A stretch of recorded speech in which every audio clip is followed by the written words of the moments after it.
What up, y'all? It's your hometown hero, the real Adam Coleman. Y'all know what it is, man. Tru-ID apologetics. And so I'm still out here at my mom's crib, you know what I mean? But I'm trying to drop this content as consistent as possible.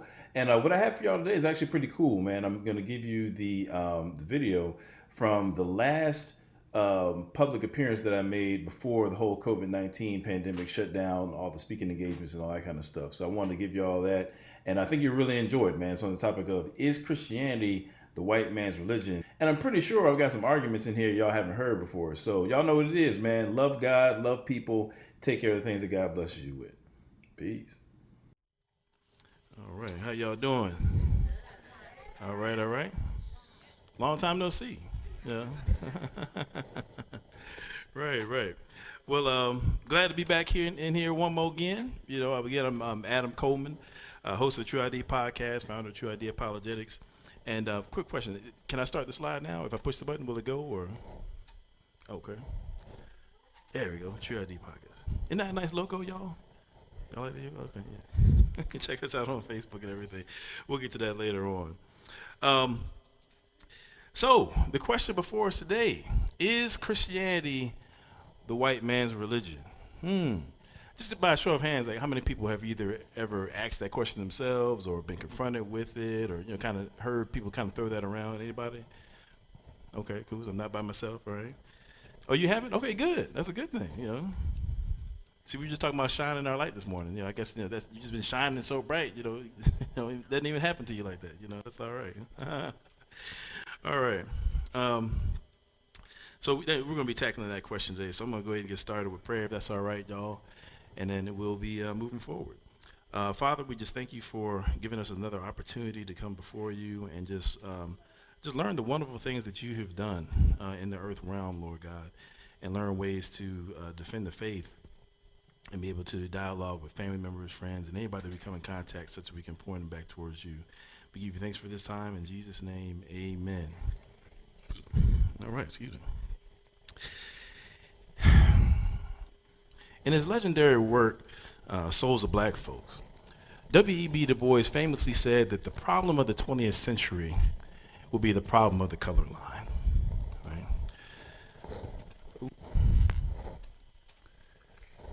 I'm having a little trouble with the clicker here.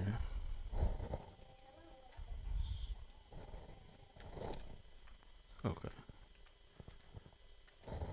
Oh, do I need to point it at that? Is that how that works? Okay. Point that way. Okay, cool. So, all right.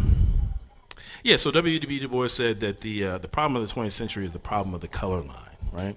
Now, when we think about all the racial tension of the 20th century, whether it be rashes of lynchings that Ida B. Wells spoke out against, the civil rights movement, think about Bull Connors and marchers being hit with billy clubs and blasted with high-powered water hoses and things of that nature, we can say with some confidence that W.E.B. Du Bois was right on the money in terms of his prediction about what the 20th century would look like. With that being said, I think more and more it's becoming apparent that Christianity, the church and Christianity more broadly, has also had to grapple with this color line, this identity issue, right? This color line has been the source of not only social and political unrest, but also for scores of people, it has become a cause for spiritual unrest, okay? Now, what do I mean by that? Well, going back to the transatlantic slave trade, you have this diversity of people from West Africa, including like the Awe, the Yoruba, the Igbo, the Congolese, all experiencing this identity disruption as they are ripped away from the network of factors by which people generally develop a sense of identity, okay? Having been this diverse group, they're actually brought in chains here to the Western world and then lumped all into one racially defined category, black, all right? So the slave trade instigated such a profound loss of self and thirst to reclaim that lost Africanity, so to speak, that many who struggle with fulfilling that identity gap feel compelled to embrace what they believe to be African and at the same time cast off what they perceive to be European, right? And unfortunately, Christianity is often seen as being on the wrong side of that ledger. Okay. Now, I want to just take a second to dig a little deeper to understand what's really going on there. All right. first off, I want us to think about the concept of worldview. Everybody say worldview. All right. Ooh, this one, okay. So a worldview is pretty much how it sounds, right? It's the lens through which you see the world, right? One way we can understand how worldviews work would be to say that it's kind of like a puzzle, right? And each puzzle piece represents something that you believe to be true about the world or real, and something about reality, right? And when you take each of those pieces and put them all together, it's like you get your big picture. That's your worldview, the lens through which you see the world. Now, when it comes to these white man's religion thing, this white man's religion concern, I think what we have happening is people are looking at the identity puzzle piece, and their spirituality puzzle piece, and they're saying that there's some tension. They don't fit together well. Or to make it more explicit, they're looking at that African ethnicity and heritage and saying that that puzzle piece doesn't fit with the Christianity puzzle piece. And so what they do is say, well, you can look in the mirror and see that you're black. I mean, it doesn't take a rocket scientist to figure that out. It's taken as a given. And so therefore, if this Christianity puzzle piece isn't fitting, I need to cast off that Christianity puzzle piece and find a different piece that will align, a different piece, form of spirituality that will align or not be in conflict with my African ethnicity and heritage, right? Now, I think that the reasons people believe there to be a conflict between African ethnicity and heritage and Christianity boils down to two main misconceptions, okay? First, it's the perception that Christianity is foreign to their African heritage such that it should be rejected, all right? And then secondly, it's this notion that given the relationship between the church and oppressive forces in modern history, Christianity cuts against personal value, right? I think those are the two main streams kind of fueling these questions that we get about Christianity being the white man's religion, right? I mean, just think about it. When you think about oppression here in the West, I mean, by and large, it's been predicated upon this notion of you can take race and racism and then justify treating humans inhumanely. That's been the bulk of what we've experienced here in the West. And so me being human, if I think that there's this belief system that is locked arm in arm with people groups and systems that cut against my humanity, then of course, naturally I'm going to reject that. I'm going to say, well, hey, I don't know what's going on with this, Christian God over here, but I don't need that. I can do bad all by myself. I'm saying to throw him to the wayside. And I think that's really what's fueling the question: is Christianity white man's religion? This notion of this foreignness, supposedly, of Christianity with respect to African heritage, and this idea of personal value, right? So the perception is that there's this Uncle Tomness to being both black and Christian. And it's driven many people of African descent into the arms of other belief systems like the Hebrew Israelites, the Kemetics, African spiritual systems, Nation of Islam, and so forth, or even a form of atheism that many people refer to as black atheism, right? Because people are seeking another puzzle piece that they believe to be in line with their African ethnicity and heritage. But again, as I said, I would argue that both of these notions are mistaken. And I would argue on historical and philosophical grounds that we have good reason to reject each of them. And in their place, I'm going to be pursuing two main arguments as a sort of cure or medication for the diagnosis that we've made so far. Firstly, I'm going to argue that there are historical reasons for affirming that Christianity is not incompatible with African ethnicity and heritage. And secondly, I'm going to be arguing that Christianity itself does not undermine the personal value of African people and their descendants. Y'all with me so far? Are we good? I'm trying to lay a little groundwork here. Okay. So very briefly, we'll be taking a little journey through history to kind of explore this topic further. Now, interestingly enough, really everything I'm sharing with you now is a part of my story, right? I mean, I was grappling with this question myself about 5 or 6 years ago. I'll never forget, man, I was at the job just listening to different guys on YouTube, and they were making these claims about Christianity being the white man's religion, and I didn't have a response for it. And I also have a cousin who happens to be a Kemetic, and he was hitting me with some stuff like, man, you need to get on this horror stuff and da-da-da-da. And again, I didn't have a way to engage him because I'd never really thought these things through for myself, right? And so I found myself grappling with these questions and not really understanding a way forward on it. And so one day I just felt compelled to just, Google. I was about to say look in the yellow pages, but we don't have yellow pages now. I felt compelled to Google a local church, some African, anything that sounded African. That's what I was looking for, And I came across a Coptic church, contacted the priest, and long story short, I was able to set up a meeting with them to try to, wrestle with these questions and get a better understanding. And I show up to this Coptic church, and from the moment that I walk in, I was just floored because it was the first time that I walked into a place and saw African faces along the wall. I mean, he had pictures of Abba Anthony, Abba Moses, Cyprian, some of the guys we're going to be talking about in a minute. And just immediately, I felt struck because it was just the first time I really felt at home in my faith as a person of African descent. So, what I'm sharing with you today, these are all things that have kind of, flowed from my story, and I hope you're able to kind of get that same experience as we move forward, okay? So with that said, let's go here. Now, with that being said, there's every indication that before the close of the first century, Christianity had already reached Africa, particularly Egypt. According to the oral history of the Coptic Church, Christianity was introduced to Egypt by Mark, the apostle, who was reportedly martyred in Alexandria, Egypt later on. This is actually St. Mark's Cathedral standing today, which is supposedly was raised at the place where that St. Mark was martyred, right? Now, listen, it would be just a complete understatement for me to say that Alexandria was just of crucial significance to the church, in those first early centuries. Actually, before the close of the second century, Alexandria, Egypt is already one of the four major hubs of Christianity alongside Antioch, Rome, and of course Jerusalem, right? As a matter of fact, before the close of the second century, the first Christian school of theology anywhere on the planet was founded in Alexandria, Egypt. It was called the Alexandria Catechetical School.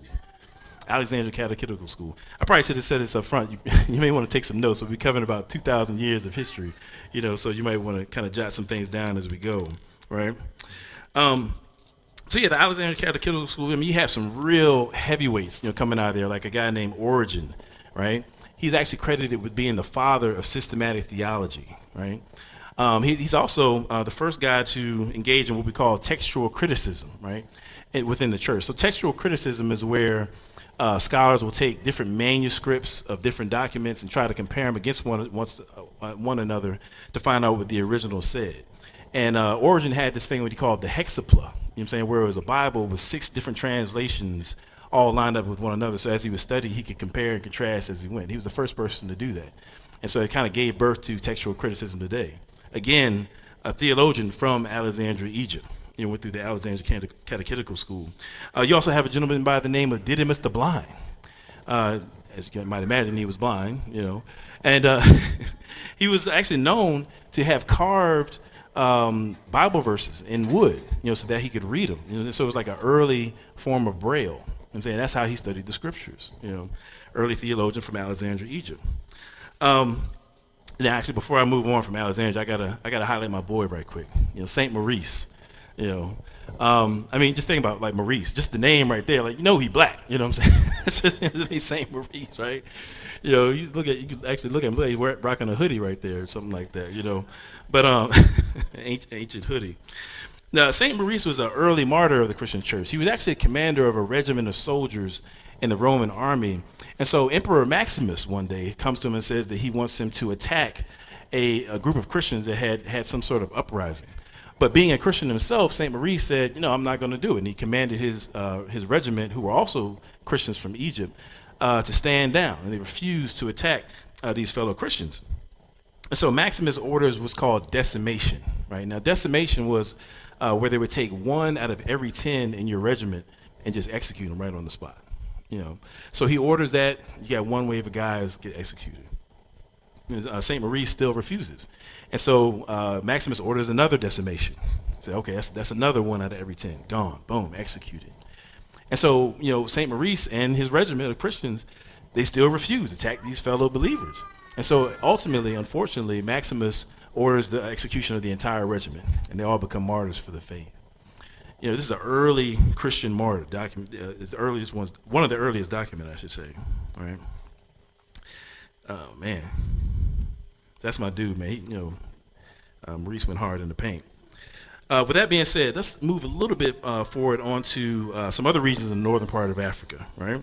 In a work entitled Apology, written in about 197 AD, a North African lawyer by the name and theologian by the name of Tertullian references the rapid spread of Christianity in North Africa. Let me just read this quote here. He says, "We are but of yesterday, and we have already filled every place among you, cities, islands, fortresses, towns, marketplaces, the very camps and tribes, companies, palaces, senates and forums, and so on." Right? So what we have here in Tertullian's work is textual evidence of Christianity being present in North Africa in the 2nd century. But in addition to that, this textual evidence is great, but we also have archaeological evidence that Christianity was present in North Africa in the 2nd century. This right here is a picture of a burial ground in a place called Hadramawet, North Africa. It spans about 5 kilometers wide, right? Now, this burial ground has been dated to have been in use between the 2nd and the 4th century. They've counted approximately 15,000 graves, and many of them bear inscriptions and motifs like the so-called Jesus fish, on the tombs and whatnot, by which they know that it was a Christian burial ground, right? Historian actually Francois de Quay reports that further evidence suggests that churches had been planted in Carthage, North Africa, before the end of the 1st century, right? So as I say all the time, man, like when it comes to Christianity, like, as far as African people, we're not new to this, man. We're true to this. We've been here since the beginning. And that's just a fact. But, moving on from the 3rd century, we see Christianity showing up in what is now Algeria and Tunisia, further over into modern Mauritania, which is modern-day Morocco, Libya. And, of course, we have Aksum, what we would call Ethiopia, being declared a Christian nation under King Azana in the 4th century. Right. Actually, this right here, this is what they call the Azana coin, and if you look here on the right, you see that cross in the middle, right? So apparently, it's reported that you have this man named Frumentius, right? And he's either taken in by pirates or shipwrecked, but one way or the other ends up in service to the king, kind of like a Joseph kind of a situation, right? And so ultimately, he becomes the tutor of young Azana, who's Prince Azana. And when Prince Azana rose to power, he eventually converts to Christianity, and then he declares Ethiopia to be a Christian nation. And so this is actually a coin that was minted during Azana's time. And you see that cross in the middle there, demonstrating his kind of affirmation of Christianity in Ethiopia. Aside from that, though, this right here, in Ethiopia, we have these churches that are actually carved out of rock. You see, kind of like the mountainside. This church was carved out of the rock that's surrounding it. They found a number of these churches, right? This one here is probably about a little bit over 800 years old in Ethiopia, right? Just this past December, they found another one that dates back to about the 4th century, making it over 1,500 years old. Churches just like these. I think I have another picture.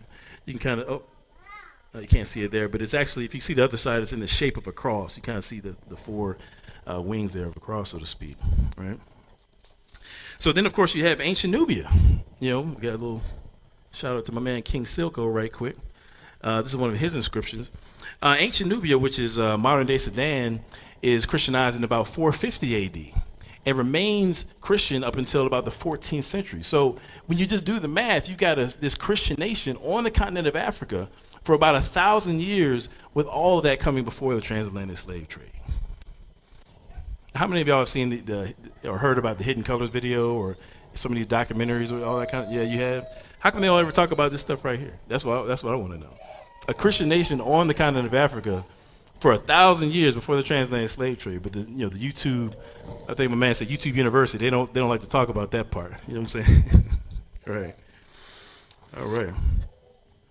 Now, it's important to remember that when I'm talking about Christianity spreading through Africa, I'm not just saying that you have Africans being preached to by outsiders and just kind of going along with the ride. From the earliest days of church history, we see Africans taking a lead role in the building of the church, whether it be in the formulation of key doctrines, instituting certain religious practices, or even contributing to certain philosophical developments within the church. We'll just kind of give a couple examples here.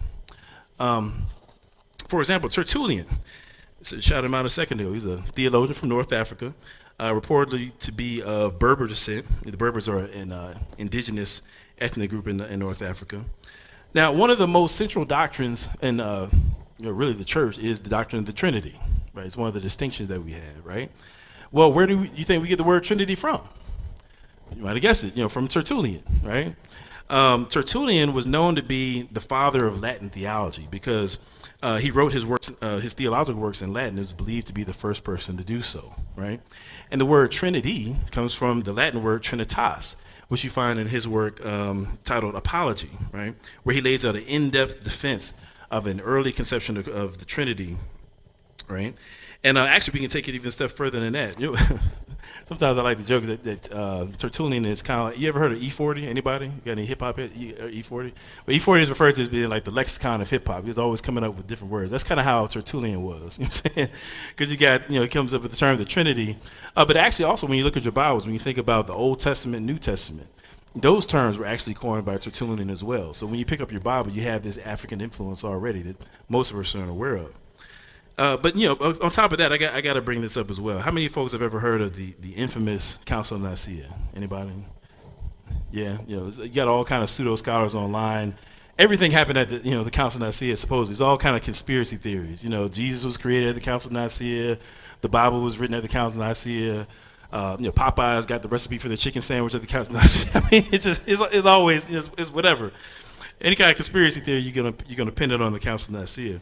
But so for those who don't know, basically what you had with the Council of Nicaea is there was this Libyan priest in Alexandria, Egypt, named Arius, right? And he was basically teaching that Jesus wasn't God in the same sense that the Father is God, that he was a created being and not eternal, and so on. So obviously this caused quite a stir, and they ended up having a council in Alexandria, Egypt, to correct it. And so ultimately, Arius didn't want to back down, so they refuted his doctrine, gave him the boot, and he just relocated to other parts of the Roman Empire and kept teaching this stuff, right? And so this became such a problem in the church that it was basically kind of like church-wide. It was no longer just an Alexandrian issue.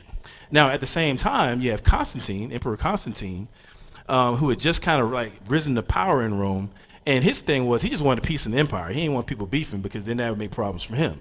And so what he did was he convened a council at a place called Nicaea in order to resolve this theological issue about the nature of Christ and so on, right? So that's kind of how you get the council of Nicaea. Maybe we can get back to that later. But I brought all that up to say that Tertullian, when the council comes together and tries to get an understanding of what's the best way to grasp and articulate the doctrine of the Trinity, they rely heavily on Tertullian's work. So you see, actually I've got here in bold, this is a passage from the Nicene Creed, which comes out of the Council of Nicaea and a later council as well, where it talks about the Son of God, the only begotten of the Father for all ages, light of light, true God of true God, begotten not made. You see this language here where it talks about one essence. I mean, these are some key terms in the Council of Nicaea by which they were able to articulate what exactly they meant by the Father being God, Jesus being God, and the Holy Spirit. So that's from the Nicene Creed. But then when you look in Tertullian's work, you see some of that same language. And Tertullian comes along about a century before the Council of Nicaea. So they're relying upon Tertullian's work to say some of the same things. Son of God is called from God from unity and substance and all that kind of stuff. The key word here is substance, which maybe we can get back into that in the Q&A. That's a little bit confusing, but thus Christ is spirit of spirit, God of God, and light of light, as light of light is kindled. So they're really borrowing from Tertullian's work as they're trying to really reconcile what's going on here with the Trinity. Now, the reason why it's significant, I mean, quite frankly, I can't think of any council or theological debate that's been more pivotal than the Council of Nicaea. I mean, this was a huge moment in church history, and what you find there right at the Council of Nicaea is that you have this African influence, this African theologian named Tertullian, whose work has really shaped that conversation. All right. Okay. We can also talk about my boy Athanasius. All right. Athanasius was a powerful theologian who was also at the Council of Nicaea. He's from Alexandria, Egypt, and really championed that the correct understanding of who Jesus is and Trinitarianism and whatnot. And we can get back to that. But what's interesting is that Athanasius is eventually installed as a bishop of Alexandria, and a part of the duties that he has to follow up on flows from what they call some of the minor decisions of the Council of Nicaea. There was a lot of debate about when was the proper day to celebrate the resurrection and the Passover lamb. And so what they decided at Nicaea was that every year the bishop of Alexandria would write a letter to all the churches setting the date, right? And so the bishops, what they would do is they would take this opportunity to basically address other theological issues or church-related issues, not just the date. They would just kind of tackle a whole bunch of stuff. You know what I'm saying? So they're not writing 50 different letters, right? Now, in the 39th letter, written by Athanasius, he actually lists out the 27 books that we have in our New Testament today. And it's the first documented list of the New Testament letters in terms of it being authoritative in the church, right? So, further than that, well, actually, I just want to pause there and just kind of think about that. I mean, just look at your New Testament, right? Yeah, there's 27 books. I mean, how important is it when you think about the African influence in the very structure and content of the Bible that we read every week, right?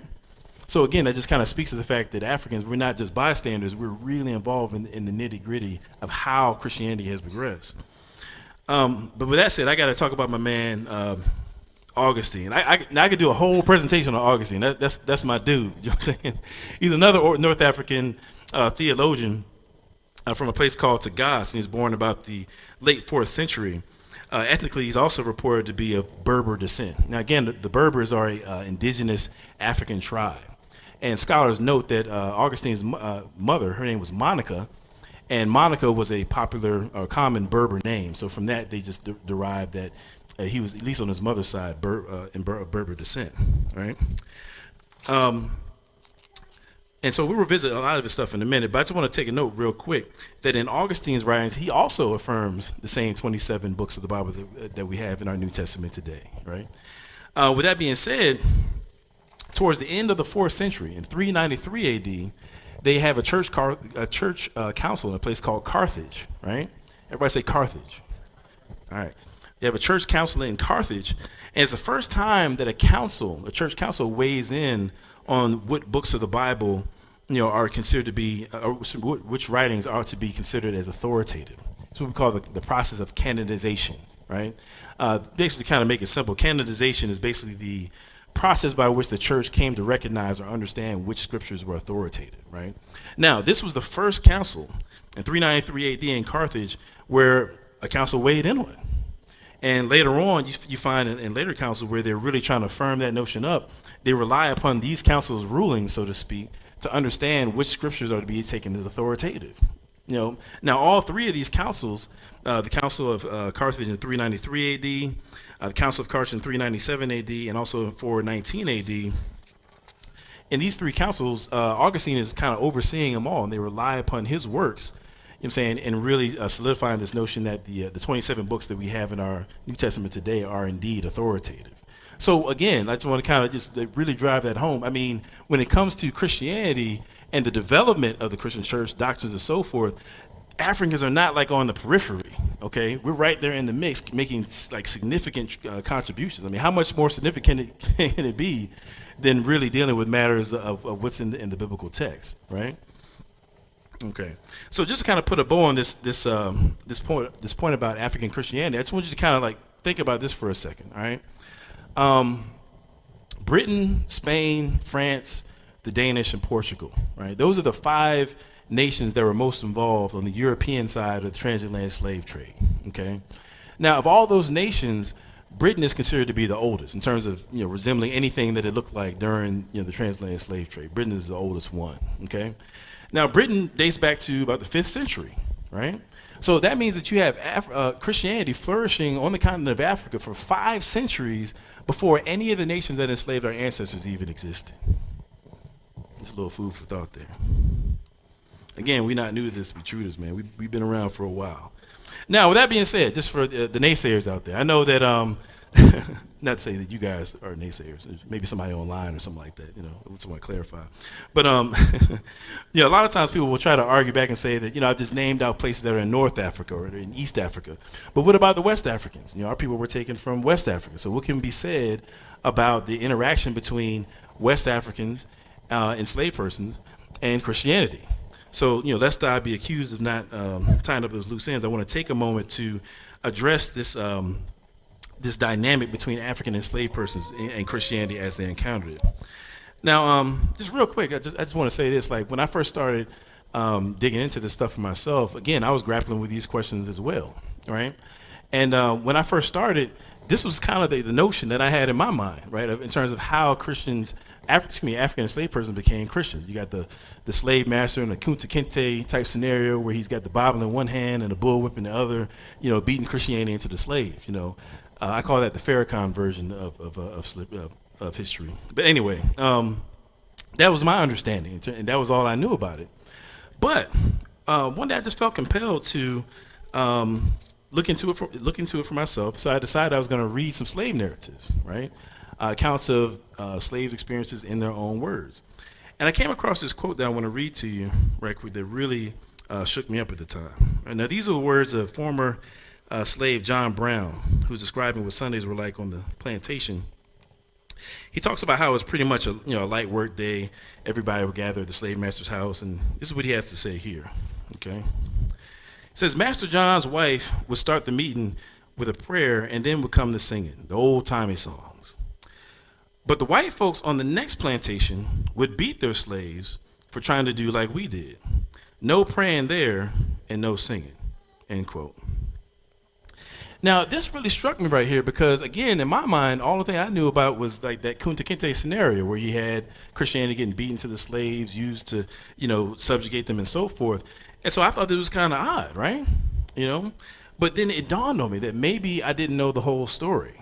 It just really occurred to me that there's actually a diversity of ways in which African enslaved people came into contact with Christianity. And so I started to dig a little further. I want to kind of share some of those insights. So earlier, I used the example of a puzzle to kind of talk about worldviews. And actually, I think that when it comes to history, that same analogy works pretty well here. Because if you have just one piece of information, then you can draw really wrong conclusions about things that happened in the past. But the more information you have, you can put those pieces together and get a better picture in terms of what happened, right? So we want to kind of take some time to do that. All right. Now, I actually have a whole presentation on this subject where I cover about 7 points, but for the sake of time, we'll just be covering 3 of the main ones, what I call the 3 Ps, all right? Prevention, personal resistance, and public resistance. Let's go ahead and say that. Prevention, personal resistance, and public resistance. Usually if I'm dealing with somebody who has these kind of concerns and I want to address them in a quick manner, I kind of just run through these 3 Ps, so that's how it can be helpful. All right, so prevention. First of all, I hear a lot of folks asking today, well, why did our oppressors give us the Bible? Anybody ever heard that? Anybody? No? Okay, cool. Why did our oppressors give us the Bible? Or something along those lines. Well, I think an equally valid question is, why is it that so many enslavers actively oppose Christianity being preached to enslaved persons? As former enslaved person W.L. Boss said, us slaves never have a chance to go to Sunday school and church. The white folks feared for slaves to get any religion and education, but I reckon something inside just told us about God and there was a better place hereafter. We would sneak off and have prayer meetings. Sometimes the patrollers would catch us and beat us good, but that didn't keep us from trying. That's W.L. Boss. And basically what he's describing there is that, back during the slavery times, they weren't free to practice Christianity any way they wanted. If it wasn't under the direct supervision of the slave masters, then it wasn't going down. So often what they would do is they, say during the day when people are working, there might be one person who would break a tree branch, kind of pointing the direction to where the prayer meeting would be for that night. And they would sneak off at night into what they call hush harbors. That's where they'd be able to pray independently, praise and worship independently without, the slave master trying to regulate this or that. And so, if they got caught, it could be some real repercussions, even death possibly, right? So what they would do is, if they wanted to sing, pray, or something like that, they would have this basin with water in it, and they would sing into that or pray into that to dampen the sound so they wouldn't get caught. There's also records of they would actually take wet blankets, and they would create like an enclosure with wet blankets, and they called it their tabernacle, right? And they would be able to pray and worship and do what they needed to do. But again, those wet blankets would dampen the sound. And that's how they were able to practice Christianity independent and really contrary to, the slave masters of the time. Now, I want to say this, just to kind of explain why many enslavers prevented the preaching of the gospel to enslaved persons. This person here, Dr. Catherine Gerber, puts it this way in her article entitled "The Ultimate Sin: Christianizing Slaves in Barbados in the 17th Century." She says, quote, slave owners' initial confusion about the consequences of slave conversion is representative of a far more general confusion about the repercussions of Christianity on slavery in the Protestant Atlantic world. Slave owners, am I the wrong one? Oops, sorry, I meant to give you that quote. Slave owners did not know whether they would be forced to free or eventually manumit their slaves if the latter were converted to Christianity.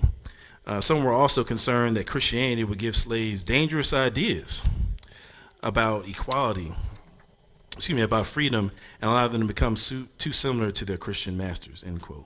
That's Dr. Catherine Gerber. Now, it was a pretty reasonable fear, for enslavers at the time to be concerned about the legalities of slavery, because under English common law, during the colonial period, most of America was under English common law. Under English common law, it was illegal to own a Christian as a slave. So what happens is you have these African enslaved persons who come over and they're getting baptized and professing Christ and so forth. And so then it's like, well, logically, don't you kind of have to set them free at that point? And so that was the angst that these slave masters had. So it's like, okay, well, in order just to avoid that whole scenario, I just won't let them get preached to. If they don't get preached to, they can't get saved. They don't get saved, I don't have to let them go. That was the rationale of the enslavers. So that's why they didn't allow it. So actually throughout the 17th and 18th centuries, there are a number of legal cases in which African enslaved persons attempted to work through the courts and argue for their freedom on the basis of having converted to Christianity. So, for example, in the U.S., we have Felix's petition to a Massachusetts court in 1773, Peter Best's petition for freedom in 1773, and a petition made by a number of Africans to Judge Thomas Gage in 1774. And actually, this is an actual quote from one of those petitions I want to read just so you can kind of see the logic that they employed in trying to argue for their freedom on the basis of them having converted to Christianity. It says, quote, by our deplorable situation, we are rendered incapable of showing our obedience to Almighty God. How can a slave perform the duties of a husband to a wife or parent to his child? How can a husband leave master and work and cleave to his wife? How can the wife submit themselves to their husbands in all things? How can the child obey their parents in all things? End quote. This is from a petition to Thomas Gage in 1774. Now, the rationale here is very simple. Is that they're saying that the very conditions of slavery do not allow for enslaved persons to live out and fulfill what God requires of us all. And so given the fact that slavery itself has them in this situation where they have to offend God's law, on that basis, the judge ought to let them free, all right? And so actually some of these folks were successful. Unfortunately, I think my home state of Virginia might have been the first to pioneers. I have to do more research, but they actually began to change the laws such that it made it explicit that baptism would no longer be a means to freedom. They actually put it on the law books. That wouldn't be the case. I want to say, I think in my state of Virginia, I think it was in 1684 they made that legal change. I want to say we were the first to do so, but I'm not trying to claim it like that. So, maybe I was blaming on somebody else. But yeah, so we'll move on from there. So my next point relates to the second of the three P's. All right, y'all remember the three P's? Maybe anybody write it down. I'm G-checking y'all. I'm making sure y'all. Oh, okay, cool. All right, y'all with it. All right, okay. They're not playing around, Pastor John. They own it. All right, cool. So this is the second of the three P's, right? As African enslaved persons engage Christianity as a form of personal resistance. All right. Now we have to really grasp the mindset that was floating around Europe and the Americas during the time period in which slavery was in full swing, right? We'll get to this a little bit further down the road, but just really shortly, in order to justify enslaving Africans, you had the intellectual elites of the time buy into belief that Africans were literally less than human, or at best were a race of adult subhumans that needed to be cared for, by the more civilized races, or they didn't have souls and things of that nature. So I often tell people that today folks typically look at racism as being like kind of an emotional or opinion-based disposition towards other people, but really, we're going back to this period. It's more bare knuckle than that. I mean, we're talking about people who literally believe that Africans were not human. I mean, that's a whole other level. You know what I'm saying? With that being said, the conversion experiences for many African enslaved persons who accepted Christianity serve as like an anchor for their personhood and personal value. Okay. and it anchored their self-worth in something that was beyond the reach of the enslaver's ability to degrade them. So this right here, this is actually Dr. Albert Rabbitoe, professor emeritus of Princeton University, and in one of his books, God Struck Me Dead, in the foreword, he says this, quote, amidst a system bent on reducing them to an inferior status, the experience of conversion rooted deep within the slave convert's psyche a sense of personal value and individual importance that helped to ground their identity in the unimpeachable authority of Almighty God. End quote. Actually, I can't really think of a better example of that than there's a gentleman by the name of Josiah Henson. Anybody familiar with Uncle Tom's Cabin? Heard of Uncle Tom's Cabin? Yeah.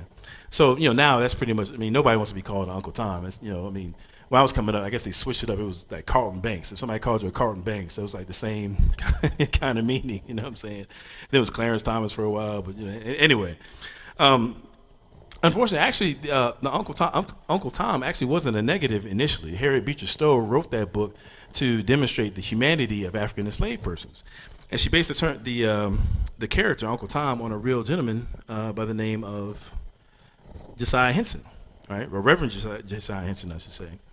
Now, Henson had been born into slavery, but managed to escape and went about as a renowned minister and abolitionist. And in one version of his autobiography, there's this interesting exchange between Henson and the wife of his former enslaver that I really want to draw our attention to.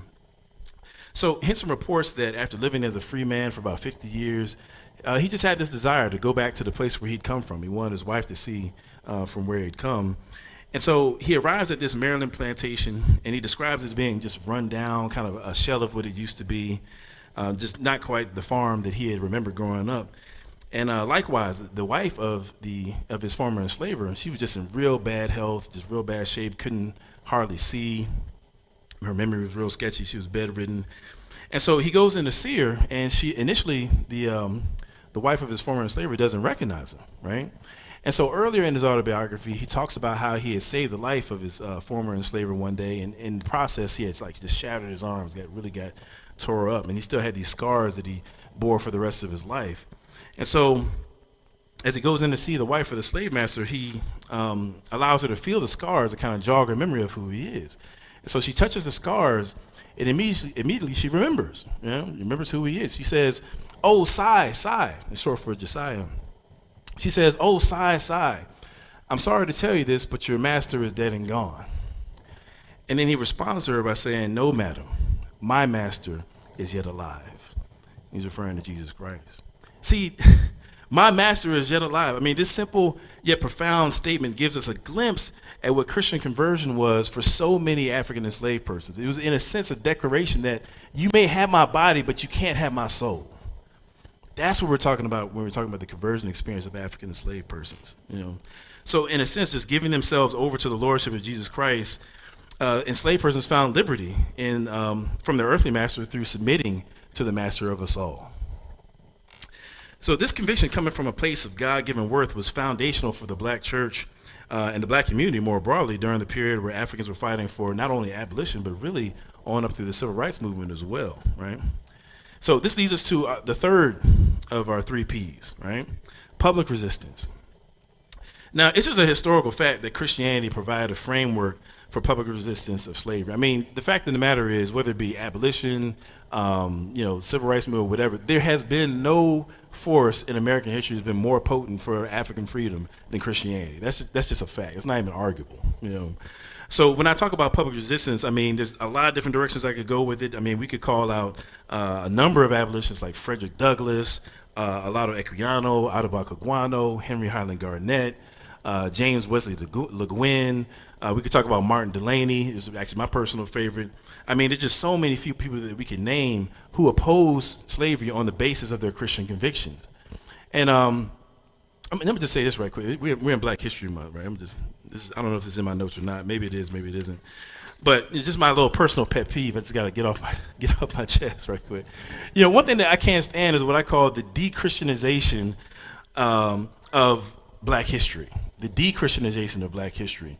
The fact of the matter is, y'all know what it is, man. In the public school system, maybe it's gotten better now, But during Black History Month, I mean, of course, you're gonna get like Harriet Tubman. You're gonna get, of course, Martin Luther King. If somebody's going above and beyond, they might hit you with like a Garrett Morgan or Benjamin Banneker or something like that. But that's like, extra. But with that being said, is that one thing that I didn't get growing up is understanding how these people's Christian faith, I'm saying, played into what they did for our community and why they were fighting for freedom so vigorously. So, for example, we think about Frederick Douglass, right? We know about him as being an abolitionist, but most people don't know that he was also a preacher. He was a lay preacher in his church, right? Frederick Douglass, as a matter of fact, his publication, the North Star, which was his main, the pinnacle of his abolitionist work, right? It was a newspaper called the North Star. He published the North Star out of the basement of an AME church where he taught at, right? As a matter of fact, in his memoirs, there's this one scene where they're talking about where he expressed he wanted to start what they call a Sabbath school. He wanted to teach the Bible in a Sabbath school. And unfortunately, the Caucasians in the area came together and was like, look, bro, unless you want to catch 2 bullets in your chest like Crispus Attucks did, we suggest you not start that school. He was actually threatened with it. His life was actually threatened for wanting to preach the Bible. That's the kind of stuff you never hear about, in our public school system. So again, like I said, it's that de-christianization of Black history. I mean, there's more I could say about that. Maybe we'll come back to it. But that said, let me get to a clear-cut example. Okay, I already got it up there. Clear-cut example of abolitionists incorporating biblical concepts to fight for freedom. This is actually from Reverend Leonard Black. He was a former enslaved person. He escaped slavery, and then he goes on to be a powerful abolitionist. In his memoirs, he says this. He says, quote, "Is man to be considered a mere ox, to be bowled up and stall-fed? Has he not a mind capable of rising higher and higher in all that is expansive, pure, and holy? Has he not within him a spark of pure divinity, which, when he is surrounded by high and ennobling influences, is fanned into a light so bright as to lead us to respond to the glorious truth man is indeed made in the image of God?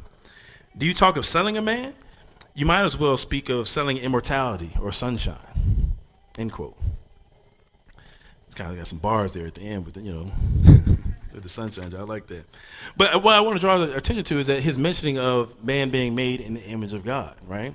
So we have to understand, again, this was an assault on personhood. What I call slavery, I refer to as that dismemberment of the soul, separating persons from personhood, right?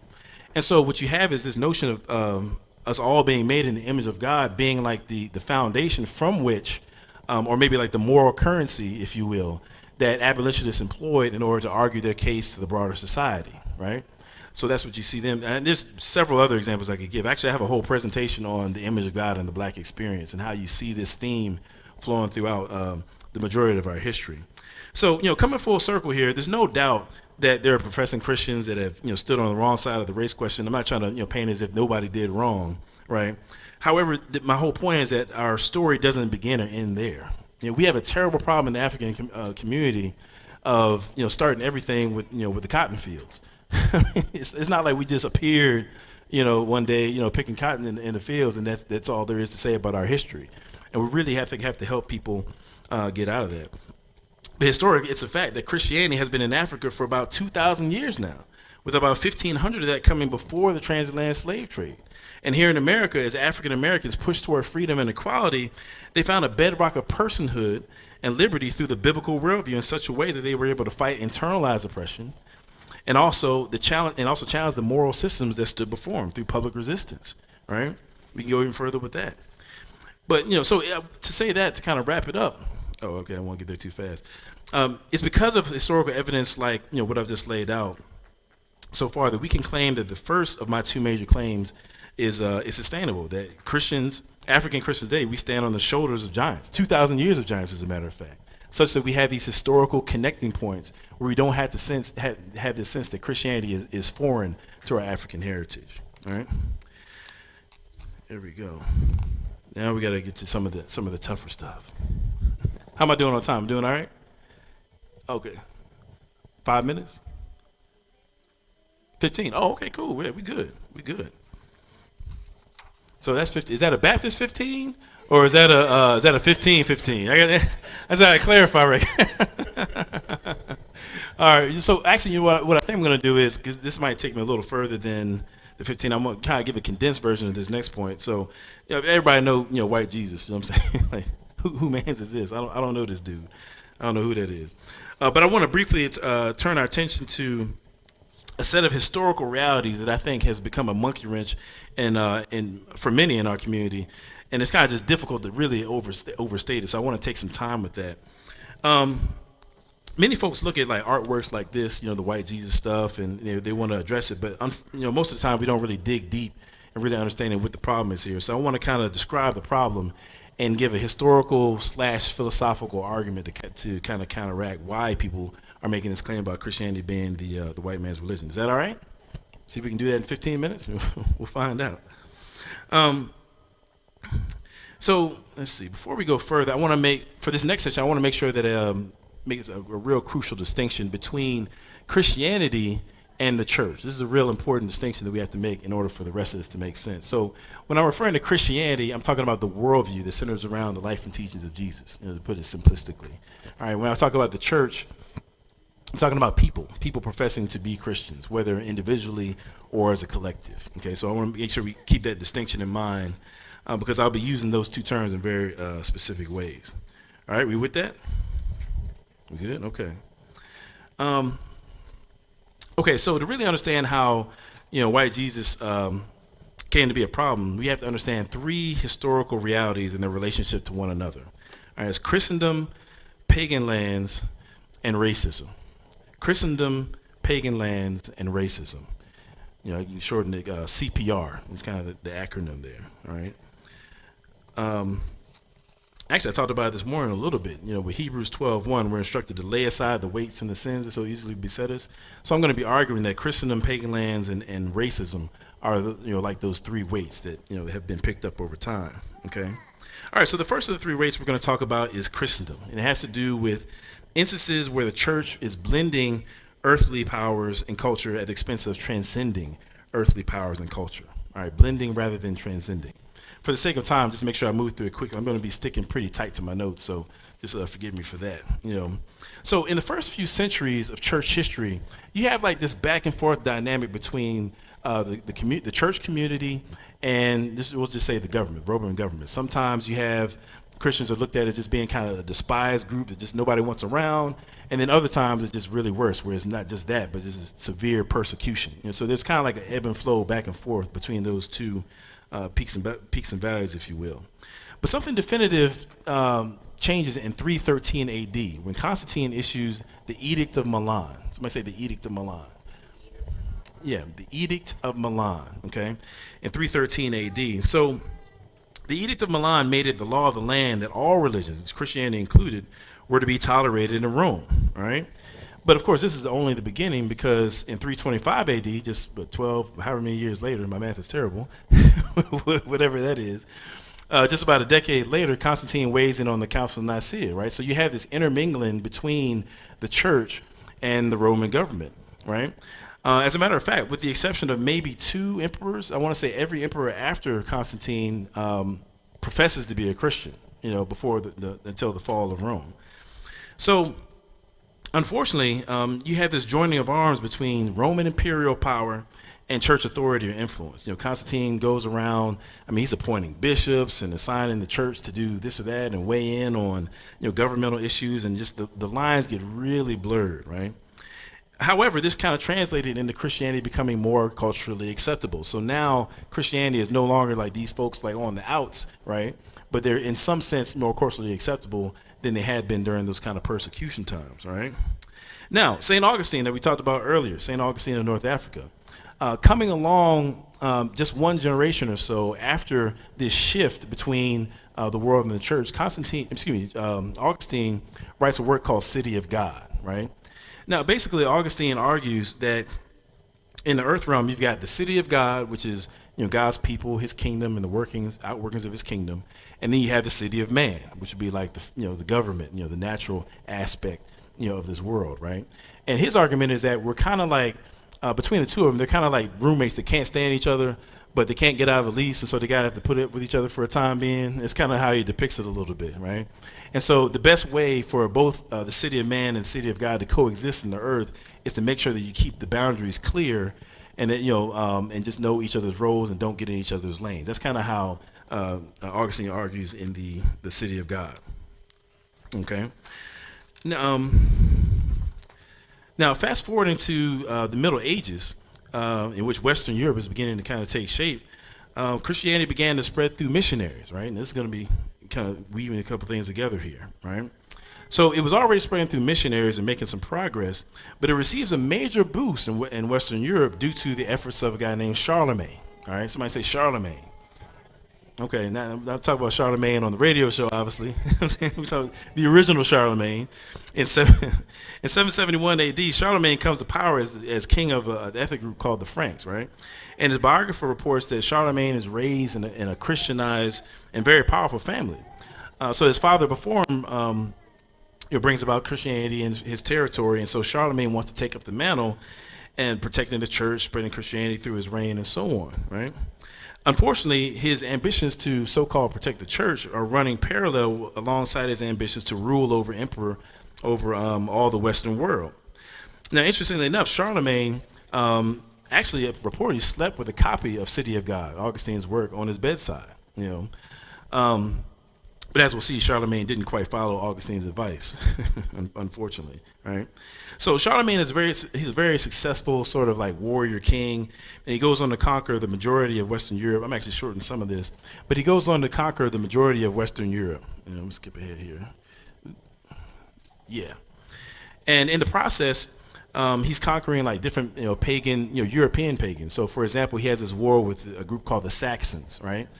And when he wins that war, again, he's kind of got this unhealthy blending of his role as king and the church. So what he actually does is he takes the defeated Saxons, the one that survived, and he had them march through this river while some of the priests were pronouncing some Latin formula over them. That was supposed to have been their baptism and conversion. It's obviously not legit at all. But that was kind of how he had this twisted view of blending, conquering with the sword and conquering for Christ. And he had it all twisted, right? Now, with that being said, Charlemagne decides that he wants to have Christian law to be the law of the land in all of his under his reign. And so just like you have, say, state law, right? Everybody can kind of do their own thing with respect to state law. He instituted Christian law as like federal law, something that applied to everybody under his administration, so to speak. All right. But with that being said, it's like, well, look, everybody can't follow this Christian law unless they understand it. And so we got to teach people what the law is, or else they can't follow it. And so he actually co-opts the church. He decides to appoint missionaries, monks, and different Christian theologians that were still around at the time, and commissions them to teach this Christian law and also teach education more generally. I'm saying, so his thinking was, we can't just have a bunch of ignorant people running around, so we got to teach them, basically. And I'm going to use the church to do so, right? Now, with that being said, he still has in mind old Rome as being like the template for a great civilization. And so he's commissioning the church to pretty much teach Roman literature, some of the Greek literature that they still had at the time, and basically, a lot of secular, information, right? So the church is no longer just fulfilling the Great Commission that Jesus assigned them to, but now they got this commission of Charlemagne, getting in the way as well, all right? Now, essentially, this is how Christianity becomes woven into the fabric of Western European society. Because, like I said, Charlemagne takes over the vast majority of Europe, and you have under his reign this growing of Christian thought, so to speak. So that's kind of how Christianity and Europe kind of become intermingled, where they're considered to be one and the same package. All right, is that making sense so far? Oh, yeah, I can get the question in just a second. I'm gonna finish up here in a minute, and I think we'll have about 45 minutes for questions. All right, so moving really quickly. You also have this notion of pagan lands. Okay, so now you've got under Charlemagne, you got Western Europe. I'm saying in terms of the nations that have been so-called Christianized as being like Christendom. That's the term, the Christen. That's what they meant by Christendom, right? And so the idea back then was like, okay, you got Christendom, you got Muslim lands, and you have pagan lands. Okay, now Muslim lands they kind of had some respect for because they had been battling the Muslims for centuries, and so there was like this competitive respect in a sense. So they're like slightly lesser civilized, than Christendom. But then you have these other regions that they refer to as pagan lands, like the place where our people was at, and in those places they were considered to be, have no souls, to be basically savages. And so personhood was associated with, basically where you lived and what your people believed at the time, right? And so according to Catholic tradition, a Catholic papal bull. Let me see, make sure I have it right here. Oh, so on June 18th, 1452, Pope Nicholas V issued, I'm sure I'm going to mispronounce it, but it's called Dum Diversis, right? And so basically he says that if you're in pagan lands, you're just, pretty much worthless. We can just do whatever we want to do. We can invade your lands, enslave you, and all that sort of thing. He actually issues that order to King Alfonso, right? And so again, you have this unhealthy relationship between the church and the world. We've got Christendom. Piggybacking on that, you have this notion that if you live in pagan lands, you've got lesser personhood and value. And then you have this other landmark change that happens in Europe, okay? It's called the Age of Enlightenment, right? The Enlightenment period, okay? Now, during this period, what you have is that individuals were pretty much breaking away from tradition and, divine revelations as means for understanding the world, right? And so you have folks, breaking away from the church. They're no longer using spiritual categories to understand what's going on in the world. So this notion that people are to be ranked based upon their creed, what they believed, or whether they're a pagan or not, kind of gets thrown out the window. I'm saying, or maybe I should say, given a new paint job, where they replace that with, what they call this more natural perspective. We're not going to rank people based upon, what they believe. We're going to rank them based upon race, right? So you have this guy named Charles Linnaeus who's basically categorizing people and saying, based upon your skin color, bone structure, things like that, you're either going to be, further up or further down on the totem pole of human evolution or what have you, right? And obviously, unfortunately, we found ourselves on the bottom, whereas Europe, they place themselves, at the top. And so now people are no longer, people are not being understood based upon being made in the image of God. They're being measured as to how they weigh up to, the image of European man. You know what I'm saying? So they were just obviously way off base. Now, moving quickly, so you've got Christendom, pagan lands, and racism, right? None of these concepts flow from the biblical worldview, right? Not one of them, right? So we can make a couple arguments here. First of all, you might want to take notes on this one. We can come back to, maybe this is what you had a question about, I'm not sure.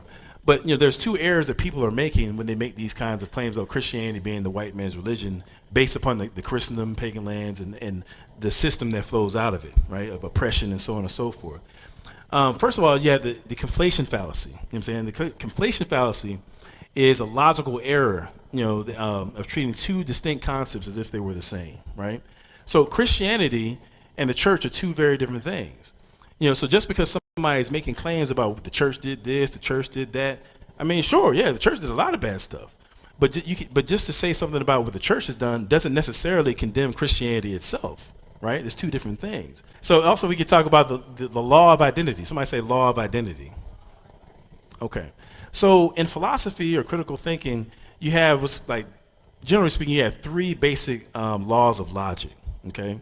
Now, the laws of logic are kind of like ground rules for coming to right conclusions about things, if you will. Now, the law of identity is that everything is identical to itself, right? Or if there's something about A that's different than B, then we know that A and B are not the same, right? So just real quick, let's say, for example, really we use the logical laws all the time. So that's why I don't think this. I think you guys will be right in tune where I'm at in just a second. So let's say that you meet me for the first time and you're asking me about my family. Like, yeah, I'm been married to my wife for about 10 years. She's about 5'7", chocolate sister from north side, Richmond or whatever, and so I'm talking about my wife, right? And then maybe a week later you see me hugged up in the movies with some 6'5" blonde chick. You know what I'm saying? You know that something's wrong, right? That's not who I describe. That's why you give me one of these looks right here. You give me the side eye, because there's something about who I described as being my wife that's different about who I'm hugged up with, right? And then, after that, I'd be in one of these because my wife would kill me. It'd be a wrap, But that's the law of identity. If there's something that's wrong, if there's something about A that's different than B, then we know that A and B are not the same. Okay. So real quick, if we know that when it comes to this so-called white man's religion, if this concept of Christendom is not a part of the Christian faith, it can't be linked to Jesus' teaching, or this notion that people can be ranked based upon personhood, and so based upon where they live and what they believe, and that determines their value. That's not a part of the biblical worldview. Or when it comes to racism, obviously racism is not a part of the biblical worldview. We can work through that. As a matter of fact, in Genesis 1, 26 and 27, we see the basis of value, right? We're made in the image of God. That's the foundation of who we are. So any notion of discriminating against people or abusing them based upon what they believe or their race, it obviously doesn't flow from the biblical worldview. So that may be a part of what produced the so-called white man's religion and white Jesus pictures and all that kind of stuff.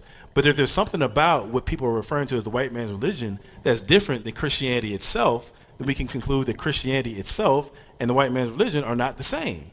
And so when I think about all the the folks that we talked about, the 2,000 years or so of African history, those shoulders that we stand on and what they held to, they didn't hold to the white man's religion, nor do I today, right? We can be confident that we have this ancient faith that there are these connecting points, right? And it's not the case that Christianity itself, in a sense, undermines personal value in the way that this other thing, white man's religion, does. They on some other stuff with that. And so with that said, I know I'm over my time a little bit, so I want to make sure I kind of pause there, and I guess we can start taking questions.